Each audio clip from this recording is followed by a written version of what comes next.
Sarah McLachlan.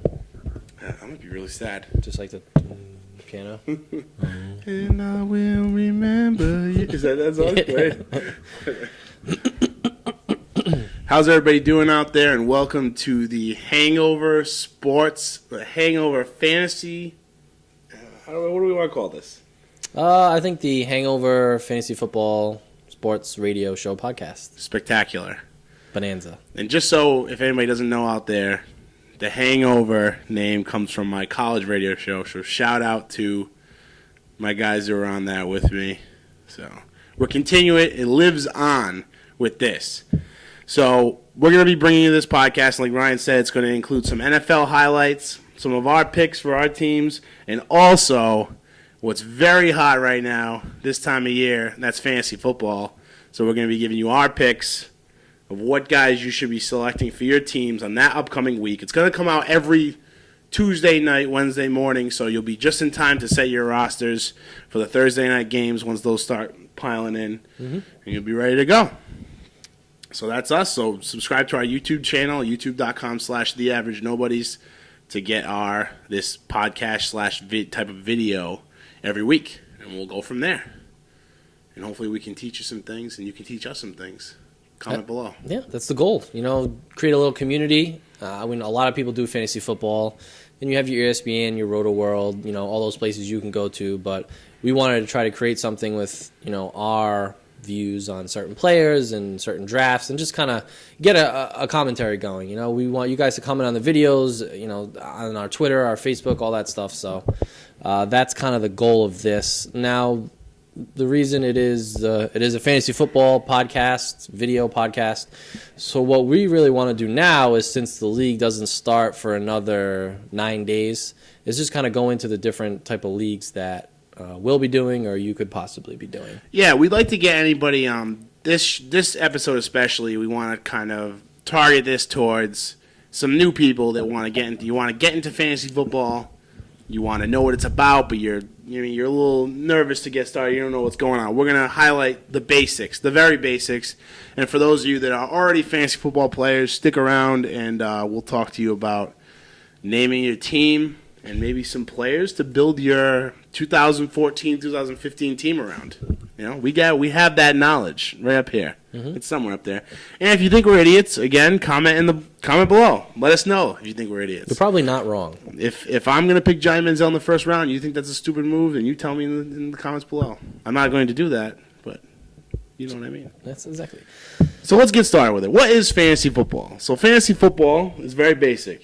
You draft a fantasy team. Doesn't matter. Team constraints in the NFL right now doesn't matter. All the players are in a pot. And you go in with your friends and you draft players to your team. And the basis of the type of leagues we play in, they're offline drafts, meaning you can go to a bar, a friend's house, casino, and you draft based on who's available. They're ranked by position, and they're also ranked by the best of the best. Usually the running backs are ranked higher earlier, just because they get the most touches per se, if you know your football lingo. But really, the offline drafts, I think, is the coolest kind of thing to do. I mean, you have the online drafts. You can go on ESPN or Yahoo, and you can draft your team from there. But the offline drafts, when you have the draft board in front of you and you have all the players, and if you're at a bar or a friend's house having a couple of beers, I mean, the camaraderie is really cool. The offline drafts involve a big board that you go up and it's basically the NFL draft, but with little stickers instead of humans. Which is a good way to describe it. It is, yeah. And so you decide. You want to do that type of draft. You want to do an online draft. Either way, it's going to work the same way. You're going to pick your teams. And you got types of leagues. Just basically, I want to go over this quick, basically highlighting. You have regular leagues, standard scoring, and you have PPR leagues. PPR leagues, points per reception. I'm sure a lot of you already know that. Every time a receiver or a running back catches a ball, you get a point on top of the points they're getting for yards and touchdowns. So there you go. And if you want to know more about types of leagues and you're one of those people that are really early on into fantasy, hit us up on Twitter @AverageNobodies. Talk to us on Facebook, facebook.com/TheAverageNobodies. Talk to us, ask us questions, anything. We're pretty quick about responding to our Twitter. So if you have any questions about fantasy football, we consider ourselves seasoned veterans. Yeah, especially this time of year. I mean, that's my main focus for the past. This is Christmas for us. I heard This that. is Christmas time for us. So anybody who tweets anything or comments on Facebook or YouTube about fantasy football, you're gonna get a response like Grease Lightning. That's it. It's a good way to describe it. Thank you. Grease lightning. Thank you. So now you've selected your team. What's the second most important thing? I mean, personally, this is like my favorite. Besides drafting my team, my favorite part about fantasy football, it has got to be naming my team. The name, it's Puns, play on words. yeah, especially when you everything. have if you're playing with. My suggestion, if you're first starting, is to try and get in with a good group, like a close group of friends. You can play obviously online with random people. It's not as fun, just because you got the camaraderie of your friends and the busting the balls factor, which is one of the best things about fantasy football. So when you can get in that, and then that goes into really the team name.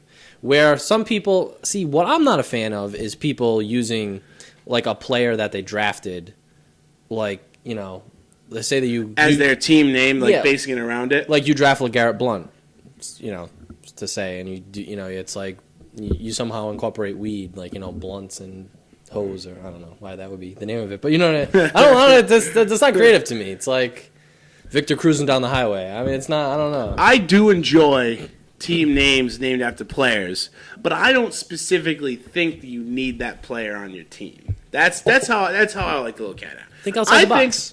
I don't hate the naming of the players, but I think that you don't need it. Find a player, name it. I don't care if it's a third string backup guy and he has a funny name and you want to make it that. I mean, he's known in the league. That's it. I mean, some fantastic ones I've heard this year, and one in my other league with one of my friends, Kenny. This kid Mike, who I actually already traded with. There hasn't been a game yet, and I've already traded. Good. So that's how I'm going. That's how I'm doing this year. That's one way to do it. Monty Ball's gone. No. Oh yeah, traded Monty Ball and Cecil Shorts for Mike Evans and Ryan Matthews. I wanted Mike Evans. Yeah, I mean, it's. And we'll see what Ryan Matthews does. I wasn't a big fan of Monty Ball. Anyway, I'm getting off track. But anyway, his team name was Turned Down for Watt. Like J.J. Watt. Hey, pretty good, right? That's not bad, actually. And obviously, you Pop can't culture. select J.J. Watt in one of your fantasy drafts unless you have an IDP league where you have an individual defensive player. So there you go. No, that's not our league, so it doesn't matter. Not on his team, still named after him. Have you seen any favorites you've seen this year? Any good ones? Not really. I haven't actually looked that much into it, to be honest with you. I saw actually someone tweet the other day. I'm going to see if I can pull it up right now. They tweeted like a bunch of them. It was actually really funny. But I'm personally doing, in my leagues I have, one of them's Ray Rice's Punch-Out, and I photoshopped Ray Rice's picture over Mike Tyson's picture from the NES game. that is pretty good. Another one of my leagues is Justin Tucker Must Die, instead of John Tucker Must Die the movie, Like that one too. because Justin Tucker single-handedly fucked me in the ass, pardon my French, in the finals last year. So I hate him, and I'll never have him on my team. I hate him. That's okay. I hate him. Did I mention I hate him? Yeah. My team name is going to be Reek's Minions Reek's Minions? from Ah, Game of Thrones. Yeah.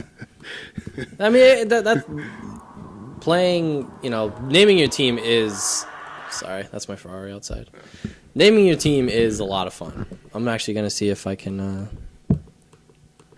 There's always really clever ones, and I try to stay away from the internet so I don't get persuaded to name my team. I like to come up with it myself. You know what I mean? I like to come up with it myself. Yeah. So I try to stay away from the internet around this time so that way I don't get like persuaded or I get someone else's idea. But without fail, every year there's like unlimited amounts of new names. And when you think like back, one of my favorite ones from back when I read on ESPN was like Somewhere Over Dwayne Bowe, which is a really funny one. I like that one a lot. Cow Tipping Mafia.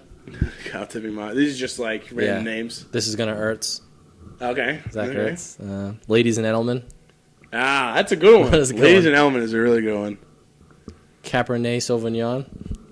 Okay. Is that Cabernet? Yeah. See, like, that's creative. I mean, I'm not creative enough. What I like to do, actually, is you go and find, like, one of your favorite sports movies and pick that.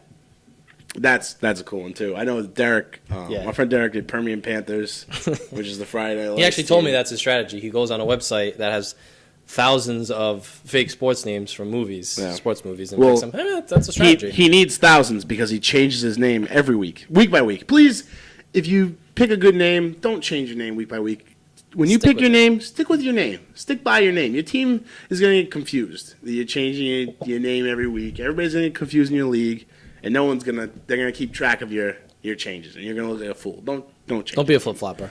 Pick a name, stick with it. And really, just as important as the team name, actually probably a little more important, is the players you draft. Absolutely. And that's why before the draft start, I know you've had a couple, but a lot of people don't draft yet. This is the Labor Day weekend is a popular one since the season starts the following Thursday. So the players that build your team around. Now, there's a lot of different strategies, none of them wrong. Everyone has a different thing to do, and it also depends, one, where you're drafting, and two, how many players are in your draft. Personally, I'm in one league, a 12-person league. It's a half a point PPR. So it kind of changes who you're going to draft. It kind of doesn't. But there's, 10-team leagues that are standard, 10-team PPRs. You can go on a 24-team Facebook league. Yep. Did that last night. That was a horrible draft. So, Matt, who would you say the number one guy, no matter where you're picking, who you wanted to build your team around? Okay. Let's go back and forth. Let's pick three guys. Because I have three schools of thought on guys to build your team around. Coming out in the first round, it's tough. Because if I had the top 1, 2, or 3 picks, if I had the first pick, and I had my choice of anybody in the league, I would probably select Jamal Charles or Adrian Peterson. Those would be my two guys. Top 3, you got to consider Peterson, Charles, McCoy. You got to consider those 3 guys your top 3. That's what I think. I think you start off with those guys. There aren't many workhorse single running backs in the league anymore. Yeah. It's turning to a passing league. So if you have that top 3, you got to secure those guys, like the LTs of past. Yeah. You have the first pick, you got to grab that running back. It's going to get those touches. Like Jamal Charles, he's going to get passes out of the backfield. He makes things happen. They have terrific talents. Now, picking anywhere between 4 to 7, you're going after one guy only. That's Calvin Johnson. You're getting Calvin Johnson. You do not pass on Calvin Johnson in the first round if those running backs are already gone. Personally, again, this is all opinion-based. You do not pass on Calvin Johnson. He's a freak of nature. He's going to get the ball. He's Matt Stafford's favorite target. He's going to get touchdowns. He's going to have 1,500-plus yards. He's going to have 10-plus TDs. He's going to get in the end zone. You pick Calvin Johnson. In last year, a guy who may not have surprised people that much, but he definitely went above and beyond what people thought he could do, and that's Peyton Manning. Peyton Manning is a guy you consider to build your team around. Why? Because there are very little quarterbacks that could easily week in and week out get you 30-plus points. That's Peyton Manning. Especially at his age. To do what he did last year was, I don't care how good you're. He has great receivers, he has a good offensive line. Who cares? He's a machine. Playing against the best defenses in the world, and you're breaking touchdown records, you're breaking passing yard records. That was amazing. He's a machine. And a lot of people will scrutinize people picking quarterbacks in the first round. But like I just said, he's a freak of nature. And secondly, I'm telling you, you pick him 7 and on, and it's a 10 or 11 or 12, a 12-person league, 10 or 12-person league, then you're looking at drafting him late in the first round, if he happens to fall that way. In a lot of my mock drafts, he's been going early. Yeah. He was top 5 for me. If you like quarterbacks, you got to get Peyton Manning in the first. And then the good thing about drafting him late is then if it's a snake draft, you come right back around. Get Demaryius. And you can go ahead. You can get Demaryius Thomas. You can probably get A.J. Green there. You can probably get Julio Jones if you're so inclined. He's been a beast in the preseason. He's back to Julio form. So you're looking to get your quarterback, and then you're going to get a role player. Probably not a good running back because, like I said, it's very few far in between running backs. But wide receiver is deep, and you can stack your team with some good wide receivers. So if I had to pick 3 guys that I would build my team around, it would have to be Charles, Calvin Johnson, Peyton Manning. Those are my 3 guys that I really look for that I would pick in the first 3 rounds. Yeah. And I'm hoping that at 10, because that's where my main draft, my main league, it's a 10-person league, and I'll get back-to-back picks. I'm hoping that either Peyton, sounds like he might go first overall this year, which is kind of shocking. So maybe Calvin falls. Maybe I have to resort to getting Demaryius Thomas, which isn't isn't the best, but I can get Demaryius Thomas. Maybe I can come back and get A.J. Green, Demaryius. Maybe I do something like that. But anyway, Peyton Calvin, Jamal Charles. Those are the guys to build your team around. Yeah, I agree. I mean, I like my three would be Forte, Calvin, and probably Peyton. I like Forte a lot. Michael Bush is gone. Yeah. And that offense is just going to be insane. You got the Twin Towers of Alshon and Brandon Marshall. So now you can't just stack the box against Forte. Plus, Forte catches passes in a PPR. I really like him. The reason, another thing with Calvin Johnson is the offensive coordinator, the quarterback coach for the Saints forever, is now with the Lions. So the guy who basically made Drew Brees is going over to help young Matty Stafford, who really doesn't need any help getting the ball to Calvin. But that's not a bad thing. No, now less picks for Stafford, which means more catches for Calvin. Yep. I mean, he works on his mechanics a little bit. He throws a lot of stupid balls, but he's young, ish. Yeah. But yeah, I mean, those are the three guys. If you can get Calvin anywhere after, seems like Calvin is one of the similar ones on our list. Yeah, he's the best receiver by far. It's crazy. And you look on any website, Calvin Johnson's the guy. I mean, yeah. If you wanted it's tough because the first overall pick, and I'll make this quick because we're going way over what we wanted to do. But your first overall pick, I always say this. Your first overall pick, if you have the first pick in the draft, you want that guy. That guy should get the most points, ideally, should be getting you the most points out of anybody in the league. Because you have the first picks and you have the choice. But it's never, ever usually like that. No. It almost never works out like that. So if you know a guy is going to get you good points, but you don't want to gamble on a running back early on, why not pick Calvin Johnson? I mean, that's what I'm saying. Don't fall into the stigma where you got to pick a running back first round, then you got to get a wide receiver, then you got to get another running back. I got to fill out my roster. Don't do that. Pick your starting lineup, fill up your spots, best players available. That's what you got to do.